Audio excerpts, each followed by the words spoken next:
Good morning. तो आज का हमारा हमने आपको इलेक्ट्रिक फील्ड फॉर्मूला पढ़ाया था using Gauss application. Electric field किसी का भी, चाहे शीट हो चाहे आपका इनफाइनाइट लॉन्ग वायर हो, तो उससे रिलेटेड हमने पढ़ाया था। हमारी डेली वीडियो में एक क्लास 11th की होगी, एक क्लास 12th की होगी। तो ये जो न्यूमेरिकल है उसी से रिलेटेड है। बेसिकली क्या है कि यहाँ पे पढ़िए, an infinite long positive charge wire. ये एक वायर है जो लॉन्ग इनफाइनाइटली है, जिसपे पॉजिटिव चार्ज डिस्ट्रीब्यूशन है। अगर ये लॉन्ग वायर है तो उस केस में क्या होगा, लॉन्ग वायर में क्या होता है, हमारा लीनियर चार्ज डेंसिटी होता है। क्यों? क्योंकि ये जो होता है बेसिकली इस पे केवल लेंथ है, विड्थ इसका बहुत कम है, मतलब कि नेग्लिजिबल है। तो इसमें वन डायमेंशन, और वन डायमेंशन में क्या होता है, लीनियर चार्ज डेंसिटी होता है। तो यहाँ पे वही है, has lambda coulomb per metre m⁻⁻1 है। An electron is revolving around the wire. एक वायर है जिसके चाहिए इनफाइनाइटली लॉन्ग है, इसके चारों तरफ एक इलेक्ट्रॉन रिवॉल्व कर रहा है। An electron is revolving around the wire with constant velocity. इस तरीके से सर्कुलर फॉर्म में ऐसे ये जो वायर ऊपर से नीचे तक जा रहा है, इसके चारों तरफ इलेक्ट्रॉन कांस्टेंट वेलोसिटी से क्या कर रहा है, रिवॉल्व कर रहा है in a circular plane around perpendicular to the wire. ये वायर है इस तरीके से, तो इसके परपेंडिकुलर यही तो होगा इस तरीके से। तो इलेक्ट्रॉन इसके चारों तरफ इस तरीके से मूव कर रहा है। कह रहा है deduce expression for kinetic energy. देखिए, काइनेटिक एनर्जी की बात जब हम करते हैं तो काइनेटिक एनर्जी बेसिकली कैसे होता है, काइनेटिक एनर्जी होता है हमारा हाफ mv²। तो काइनेटिक एनर्जी जो होता है, काइनेटिक एनर्जी जो होता है दिस इज हाफ mv²। यहाँ पे वेलोसिटी हमें नहीं पता है। अच्छा, यहाँ पे बेसिकली एक चीज़ समझिएगा, जब ये इलेक्ट्रॉन वायर के चारों तरफ इस तरीके से मूव करता है तो सर्कुलर फॉर्म में मूव करते, तो इलेक्ट्रॉन इधर से, देखिए ये भी पॉजिटिव चार्ज है, ये इलेक्ट्रॉन तो इसको अट्रैक्ट करेगा ना। तो ये मूव कर रहा है अगर यहाँ पे an electron with constant velocity in circular plane around the wire, तो deduce expression for kinetic energy. तो यहाँ पे जब भी कोई सर्कुलर प्लेन में मूव करेगा तो इस पर कौन सा फोर्स लगता है, सेंट्रीपिटल फोर्स, जिसके कारण वो इस पाथ पे रहेगा, वरना ऐसे भाग जाएगा। तो ये जो सेंट्रीपिटल फोर्स होता है, सेंट्रीपिटल फोर्स कब वर्क करता है, जब कोई ऑब्जेक्ट सर्कुलर फॉर्म में अपने पाथ को बनाता है, और उसकी वैल्यू क्या होती है, mv²/r। ये जो सेंट्रीपिटल फोर्स है ये किसके कारण आएगा, ये जो कोई इलेक्ट्रॉन है, हाँ है एन इलेक्ट्रॉन, तो इस पे जो फोर्स लग रहा है अंदर की ओर खींचेगा, नहीं तो ये ऐसे जा रहा है, ऐसे चला जाएगा, इस तरह से चला जाएगा। आप ऐसे घूम रहे हो, मान लो ये रस्सी है, इस रस्सी से हम इसको ऐसे ऐसे मूव करवा रहे हैं, रस्सी टूटी तो टूटेगी तो ऐसे चला जाएगा ना, ये इस तरीके से ऐसे चला जाएगा। कहने का मतलब ये एक वायर है जिसके चारों तरफ हम ये इलेक्ट्रॉन घूम रहा है लाइक दिस। तो ये यही तो हुआ हमारा इस तरीके से। तो जब ये इस तरीके से घूम रहा है तो बेसिकली यहाँ से ऐसे घूम रहा है, यहाँ पे टूटा तो ये ऐसे भाग जाएगा। तो इसको अंदर कौन ला रहा है, ये जो सेंट्रीपिटल फोर्स है कहाँ से डेवलप हो रहा है, इलेक्ट्रोस्टैटिक फोर्स से। F = Q × E। ये Q क्या है, चार्ज ऑफ इलेक्ट्रॉन। तो यहाँ पे E × E। अब ये जो इलेक्ट्रिक फील्ड है ये कहाँ से आ रहा है, ये इलेक्ट्रिक फील्ड हमारा इनफाइनाइटली लॉन्ग चार्ज्ड वायर है। तो जब हमारा इनफाइनाइटली लॉन्ग चार्ज वायर होता है तो उस केस में हमारा फॉर्मूला क्या होता है, मान लीजिए हमको ये r डिस्टेंस है, तो इलेक्ट्रिक फील्ड E की वैल्यू क्या होती है, λ/2πε0r। This is your r, ये r हमारा ये डिस्टेंस होता है। तो यहाँ पे F जो होगा that will be E × λ/2πε0r। ये हमारा फोर्स हो गया, और यही सेंट्रीपिटल फोर्स को बैलेंस करेगा। भाई अगर ये ऐसे चल रहा है, यहाँ पे मान ली रस्सी टूट गई, अगर कोई रस्सी से बांध के आपने इस तरह से ऐसे घुमा रहे हैं इसको, रस्सी टूटेगी तो ये ऐसे किधर चला जाएगा, ऐसे चला जाएगा। लेकिन इसको अपनी तरफ ये मतलब सर्कुलर फॉर्म में लाने के लिए इसको इस तरह से यहाँ पे आया तो हम इसको अंदर के फोर्स, यहाँ पे आया फिर इसको अंदर, यहाँ पे आया तो अंदर नहीं, अगर जहाँ से भी टूटा वहाँ से उधर भाग जाता है। तो ये जो सेंट्रीपिटल फोर्स होगा ये इलेक्ट्रोस्टैटिक फोर्स के बराबर होगा। तो that means this equals to mv² upon r। यहाँ से ये r इससे कैंसिल आउट हो जाएगा। तो हमारा वीडियो में आ रहा है इतना, ठीक है। तो जो यहाँ पे ये फोर्स था, तो this equals to that means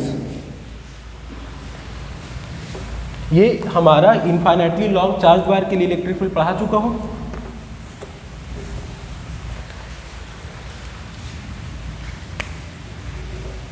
तो यहां से हो जाएगा E into lambda upon 2 pi epsilon not R equals to mv² upon R। इस R को इससे कैंसिल कर दिए तो E lambda upon 2 pi epsilon not equals to mv²। तो E lambda upon 2 pi epsilon not into m equals to v²। तो ये हमारा वेलोसिटी आ गया। तो यहाँ पे यही तो है, काइनेटिक एनर्जी हमें फाइंड करना था। काइनेटिक एनर्जी क्या होता है? Half mv²। तो काइनेटिक एनर्जी E के, ये E ऑफ के है, this equals to half m into ये v² की वैल्यू रख देंगे, E lambda upon 2 pi epsilon not m। इस m से इस m को कैंसिल आउट कर देंगे। तो यहाँ से हो जाएगा half into E lambda upon 2 pi epsilon not. ये किसके बराबर है? ये हमारा काइनेटिक एनर्जी है। This is kinetic energy. अब नेक्स्ट यहाँ पे है कि plot graph of kinetic energy as a function of charge density lambda. तो देखिए यहाँ से अभी पूरा डिलीट कर रहे हैं।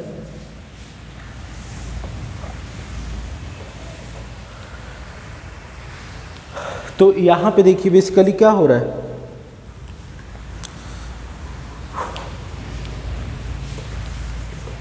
तो यहाँ पे जब हम आ रहे हैं तो यहाँ देखिए बेसिकली यहाँ पे काइनेटिक एनर्जी जो है लैम्डा के प्रोपोर्शनल है।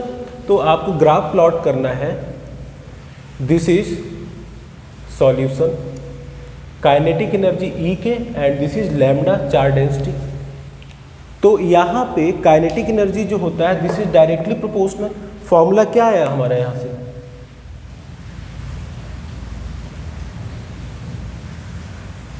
E lambda upon 4 pi epsilon not. अब यहाँ पे देखिए काइनेटिक एनर्जी जो E ऑफ के हमने माना था ये किसके directly proportional? E is constant, 4 pi epsilon not की वैल्यू कांस्टेंट, तो लैम्डा के प्रोपोर्शनल है ना। E K is directly proportional to lambda. तो यहाँ पे ये सीधे आपका ग्राफ इस तरीके से हो जाएगा। ये लैम्डा है हमारी linear charge density, kinetic energy this is, and this is important. ये ग्राफ जो होता है बहुत इंपॉर्टेंट है। तो ये क्वेश्चन था हमारा। एक क्वेश्चन और है, इसको मैं पॉज करके क्वेश्चन को लिखूंगा फिर आगे चलूंगा। तो सेकंड क्वेश्चन है हमारा यहाँ पे कि ये जो आपको दे रखा है ये हमारा CBSE में पूछा जा चुका है। CBSE का क्वेश्चन ये, एंड मेडिकल ऑल्सो इम्पॉर्टेंट। तो यहाँ पे आपका है कि ये जो दे रखा है चार्ज आपको दे रखा है, ये चार्ज किस पे डिस्ट्रीब्यूटेड है? एक शीट है, शीट हमने बताया था आपको इस तरीके से कोई शीट होता है, ये हमारा शीट होता है बताया था, जिसमें 2 डायमेंशन होते हैं, लेंथ, ये लेंथ और विड्थ। हाइट इसकी कम है मतलब कि नेग्लिजिबल है, तो 2 डायमेंशन है तो उसको हम शीट बोलते हैं। तो शीट का एरिया दे रखा है आपको, area of sheet is 200 metre square. Charge दे रखा है आपको 17.7 इंटू 10⁻⁻⁴ कूलम। तो चार्ज डेंसिटी क्या होगा इसमें? इस पे सरफेस चार्ज डेंसिटी होगा। क्यों? क्योंकि ये जो है हमारा, ये जो है बेसिकली हमारा कैसा है, ये हमारा शीट है। शीट कैसा है? सरफेस एरिया आएगा, इसमें 2 डायमेंशन में सरफेस एरिया आता है, दैट मीन सिग्मा। और सिग्मा मैंने क्या होता था? Charge per unit area, Q upon A। तो Q की वैल्यू कितनी है 17.7 इंटू 10⁻⁻4 अपॉन एरिया जो है 200। इसको एज इट इज रखेंगे, ये सिग्मा हो गया। और आपको पता है ये जो शीट होता है, शीट के कारण हमारा ये जो शीट है इसे कितने भी डिस्टेंस पे आप इलेक्ट्रिक फील्ड निकालें वो जो होता है हमारा E equals to sigma upon 2 epsilon not. क्या यहाँ पे कोई डिस्टेंस है? ये हमारा शीट है अगर इस तरीके से, तो यहाँ कहीं भी हम निकालें, यहाँ पे ये जैसे शीट है आपका,